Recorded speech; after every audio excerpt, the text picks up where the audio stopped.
Shalom jemaat yang dikasihi oleh Tuhan.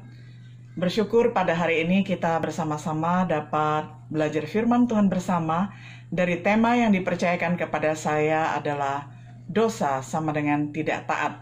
Sebelumnya marilah bersama-sama kita membuka firman Tuhan dari Amsal 13 ayat 13. Saya bacakan untuk kita semuanya. Siapa meremehkan firman, ia akan menanggung akibatnya. Tetapi siapa taat kepada perintah akan menerima balasan. Suatu hari ada seorang mahasiswa teologi yang bertanya kepada saya dengan pertanyaan yang sering sekali mengganggu iman orang percaya. Pertanyaannya adalah, dari manakah dosa berasal? Alkitab memberikan fakta yang jelas bahwa Allah adalah suci dan segala sesuatu yang Tuhan ciptakan adalah baik dan sempurna adanya.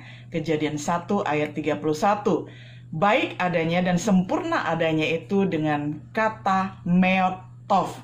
Oleh karena itu, tidak mungkin dosa berasal dari Allah dan Allah tidak pernah menciptakan dosa.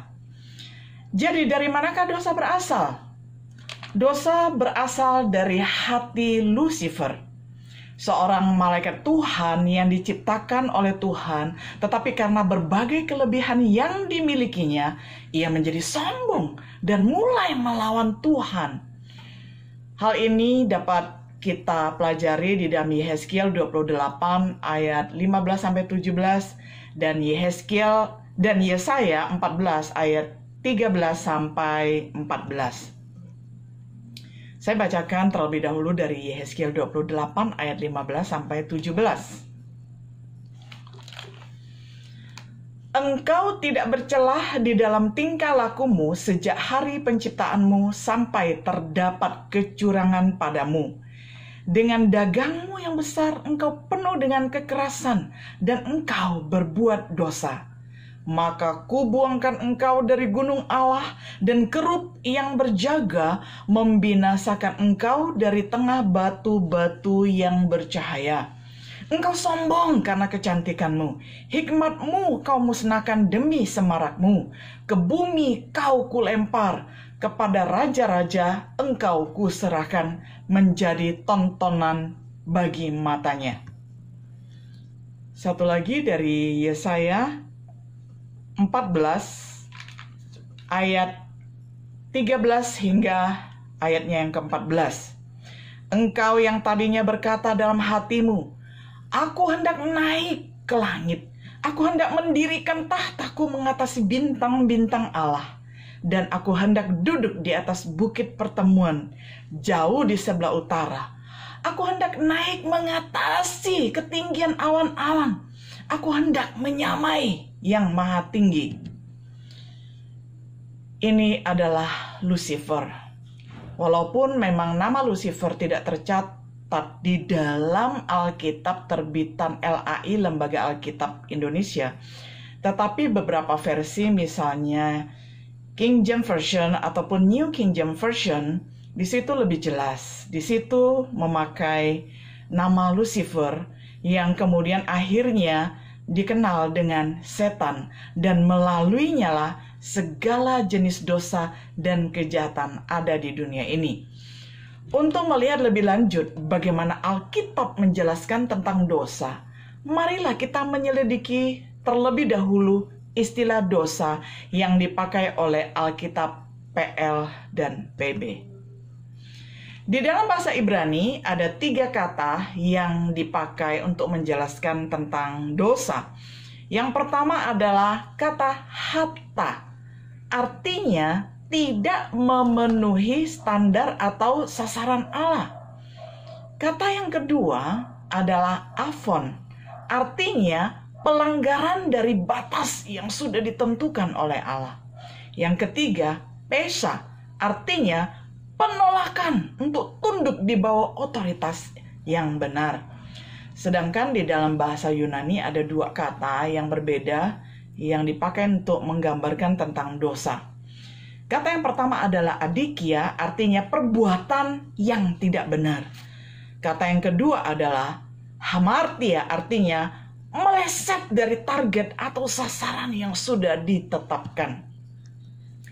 Nah, dari istilah-istilah ini dapat disimpulkan bahwa ciptaan Tuhan termasuk malaikat dan manusia pada dasarnya diciptakan Tuhan tidak dengan tanpa batas atau kebebasan yang tanpa arah. Tetapi manusia diciptakan dengan standar, target, dan sasaran yang sudah ditetapkan oleh Allah. Target yang dimaksudkan di sini adalah hukum Allah yang merupakan kebenarannya dan menjadi standar tertinggi bagi motivasi, sikap, dan tindakan. Jadi dosa adalah tidak tercapainya standar kemuliaan yang telah ditentukan oleh Allah. Karena semua orang telah berbuat dosa dan telah kehilangan kemuliaan Allah. Roma 3 ayat 23. Sesuai dengan konteks ini dijelaskan lebih jauh lagi di dalam Roma 5 ayat 6, 8, dan 10. Bahwa keberadaan dosa di dalam diri manusia menunjukkan 3 fakta utama tentang manusia. Yang pertama, di dalam Roma 5 ayat 6 dikatakan manusia mempunyai ketidakmampuan untuk tunduk dan mentaati hukum Allah. Itu adalah kelemahan manusia. Makanya karena ketika kita masih lemah, Kristus yang telah mati untuk kita, menebus kita orang-orang yang durhaka, itu merupakan satu hak yang sangat istimewa ketika kita bisa dibebaskan dari dosa dan ketika kita diselamatkan oleh Kristus.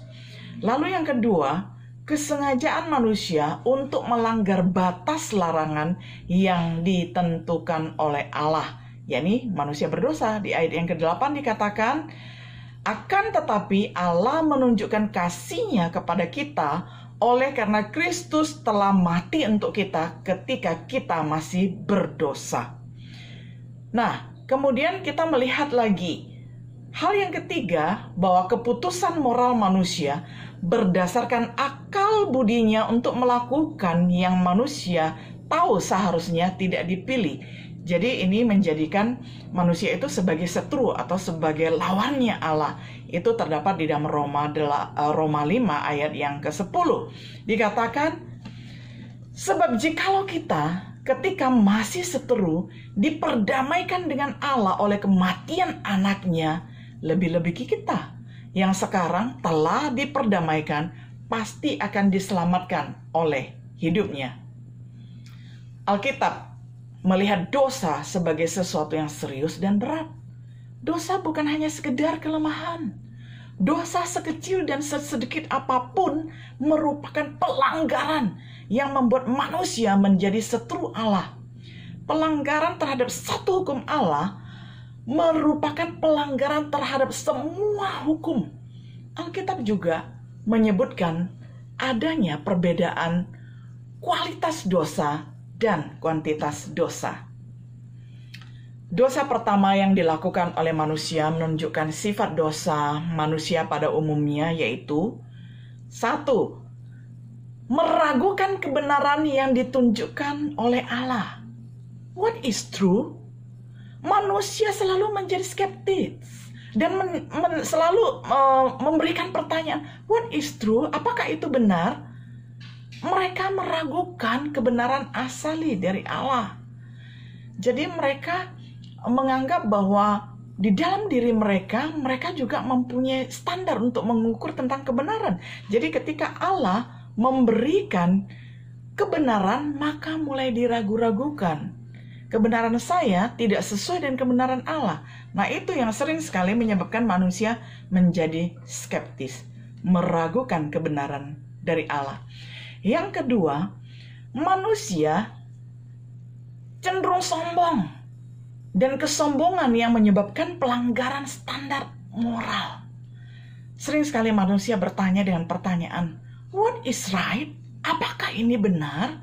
Jadi manusia cenderung menakar pertimbangan Tuhan atau timbangan Tuhan dengan timbangan dirinya sendiri yang sudah tercemar oleh dosa. Makanya tidak heran kalau kita melihat di dalam kehidupan kita, banyak sekali orang yang bertanya kepada Tuhan, Tuhan, apakah ini adil? Apakah ini benar? Karena manusia mempunyai standarnya sendiri, sehingga mulai meragukan standarnya Tuhan. Dan bahkan kadang-kadang mereka berani menuduh dan mengatakan, Tuhan, engkau tidak adil, Tuhan, engkau tidak benar, dengan membiarkan penderitaan ini terjadi di dalam hidup kami, dengan membiarkan ada sakit penyakit yang menakutkan di seluruh dunia. Saudaraku yang dikasihi oleh Tuhan, itulah kesombongan manusia, begitu seringnya berpikir bahwa dirinya ini jauh lebih pandai daripada Allah. Jadi mencoba menakar timbangan Tuhan dengan timbangan pribadi. Lalu yang ketiga, yakni mempertanyakan status manusia. Who am I? Siapakah aku? Siapakah saya? Dalam hal ini manusia tidak tahu dirinya, bahwa dirinya itu adalah ciptaan yang berbeda dengan pencipta. Dan bahkan Lucifer, di dalam Yesaya yang tadi sudah kita baca, Yesaya 14 ayat 13-14 dikatakan bahwa dia mengatakan, aku hendak naik mengatasi ketinggian awan. Aku hendak menyamai Allah yang maha tinggi. Hendak menyamai Allah yang maha tinggi. Bayangkan, Lucifer itu adalah makhluk ciptaan Allah. Sedangkan Allah itu adalah pencipta, sang Khalik, pencipta. Creator berbeda dengan creation. Tetapi sang creation hendak naik mengatasi ketinggian awan, hendak naik menyamai Allah yang maha tinggi. Jadi disitulah dia melupakan dirinya adalah sebagai ciptaan, atau sengaja hendak melupakan dirinya, sengaja menyembunyikan dirinya bahwa dia itu adalah ciptaan, dan dia hendak naik mengatasi ketinggian awan, hendak menyamai sang pencipta, hendak menyamai Allah yang menciptakan langit dan bumi. Makanya di dalam kehidupan ini sebenarnya makian yang paling pedas bukan makian yang mengatakan, hei nyamuk lu, atau lu kupu-kupu ya, atau lu kelinci ya, ataupun seluruh anggota ragunan kita keluarkan. Sebenarnya itu bukan makian yang paling pedas, walaupun kita menjaganya untuk tidak keluar dari mulut kita ya, tetapi itu bukan makian yang paling pedas. Makian yang paling pedas sesungguhnya adalah dasar tidak tahu diri. Karena itu seharusnya ditujukan pertama kali dan untuk seterusnya adalah untuk orang yang seperti Lucifer. Lucifer adalah makhluk yang tidak tahu diri. Dia ciptaan tetapi hendak menyamai sang pencipta. Dan hal ini dipaparkan, ditularkan kepada manusia. Dan manusia pun akhirnya sombong dan menganggap dirinya hampir sama seperti Allah, atau mengangkat dirinya sendiri menjadi seperti Allah. Itulah kesombongan manusia ketika mempertanyakan statusnya. Who am I? Nah, saudaraku yang dikasihi oleh Tuhan, kemudian kalau mau menjelaskan dosa secara panjang lebar bisa, ya, 1 semester pun nggak habis, 1 tahun pun nggak habis, bisa panjang lebar. Tetapi kalau ditanya dosa, bila mau disebut dengan 2 kata saja, ya 2 kata saja, dosa adalah sama dengan tidak taat. Dosa sama dengan tidak taat. Contohnya saudara, kita mengambil hal-hal yang up to date ya. Sekarang di dalam masa kecemasan global, setiap orang ketika bangun pagi dan kemudian juga akan tidur lagi selalu berdoa, Tuhan tolonglah lindungi kami dari malapetaka ataupun dari pandemi COVID-19 yang begitu menakutkan. Nah, itu adalah salah satu contoh. Nah, seandainya kalau ada anak-anak Tuhan yang memiliki etikat baik, bisa menunjukkan ketaatan kita kepada Allah dan juga kepada pemerintah yang ada di atas kita dengan mengikuti semua peraturan yang sudah disepakati bersama. Itu adalah contohnya. Ada banyak contoh di dalam Alkitab tentang mitigasi atau persiapan dini menghadapi bencana. Antara lain, 1, kita ingat bahwa pernah di negeri Mesir diturunkan 10 tulah Dan Tuhan melalui utusannya, yakni Nabi Musa, menyuruh umat mengisolasi diri dalam rumah mereka ketika mereka menghadapi tulah demi tulah. Terlebih-lebih pada tulah yang ke-10 yang sangat dahsyat, yakni kematian anak-anak sulung orang-orang Mesir. Nah, mengapa orang Israel atau orang Yahudi bisa terhindar dari kematian anak sulung? Itu adalah karena mereka mengisolasi diri pada malam hari di rumah dengan tanda darah yang menjadi penangkal di atas pintu rumah mereka. Sehingga ketika malaikat maut melewati rumah dan melihat ada darah anak domba di atas pintu rumah mereka, maka malaikat maut tidak mencabut nyawa anak sulung Israel, tetapi anak-anak sulung Mesir dicabut semua nyawanya dan mengalami kematian. Nah, kita melihat itu adalah contoh pertama bahwa Allah juga memberikan mitigasi, memberikan peringatan dini ketika ada mara bahaya ataupun malapetaka. Nah, contoh yang kedua yang sangat terkenal, yang kalau setiap kali kita lihat pelangi pasti kita ingat, dan kita pasti ingat Nabi Nuh kan. Nah, Tuhan meminta Nabi Nuh untuk menyiapkan bahtera yang begitu besar dengan segala ukurannya, didiktekan langsung oleh Tuhan kepada Nabi Nuh. Dan Tuhan meminta agar setiap umat boleh masuk untuk berlindung supaya terhindar dari bencana banjir besar. Nah, tetapi kita lihat dan kita sudah tahu, Kitab Kejadian mengatakan bahwa yang selamat itu hanya 8 orang. Karena apa? Karena hanya Nabi Nuh dan istrinya dan anaknya dan 3 anak mantunya yang taat. Nah, sehingga 8 orang itulah yang selamat, beserta dengan sejumlah binatang, yakni binatang yang haram 7 pasang, dan binatang yang haram 1 pasang, semuanya masuk ke dalam bahtera. Jadi bahtera itu adalah ibarat rumah perlindungan, ibarat tempat isolasi mereka dari ancaman mara bahaya tenggelam. Mereka yang menganggap enteng peringatan ini dan mitigasi ini, peringatan dini ini, akhirnya mereka tenggelam dan binasa. Nah, lalu hal yang ketiga yang juga sangat terkenal tentang likuifaksi kota Sodom dan Gomora. Tuhan menyuruh Lot dan keluarganya untuk meninggalkan kota Sodom dan Gomora, menghindar dari sumber bencana. Pencegahannya adalah jangan kembali dan menoleh ke sumber bencana atau jangan mentolerir sumber bencana agar tidak binasa. Namun istri Lot terlalu menyayangkan kampung halamannya dan ada memori dan mungkin alasan yang sangat menggodanya untuk menoleh kembali ke belakang dan bahkan ingin balik. Maka akhirnya dia terkena bencana dahsyat.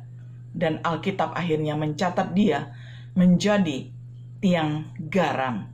Nah, dari pelajaran ini, maka kata mengisolasi diri ataupun mengisolir diri dari sumber bencana, menghindari diri dari sumber bencana itu sangat penting agar tidak binasa.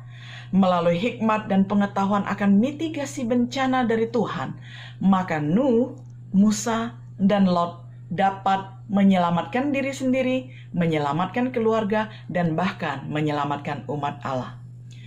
Jadi, tidak ada umat Allah yang steril dari ancaman bencana dan malapetaka. Mereka akan selamat bila mereka memperhatikan peringatan dini ataupun mitigasi dari Tuhan.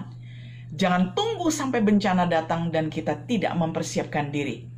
Hikmat Tuhan kiranya menaungi kita dari ancaman COVID-19.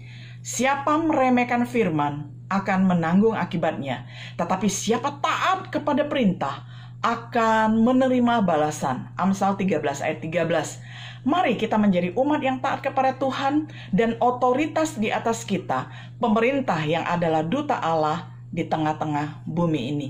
Kiranya Tuhan menolong kita untuk dapat melakukan firman-Nya.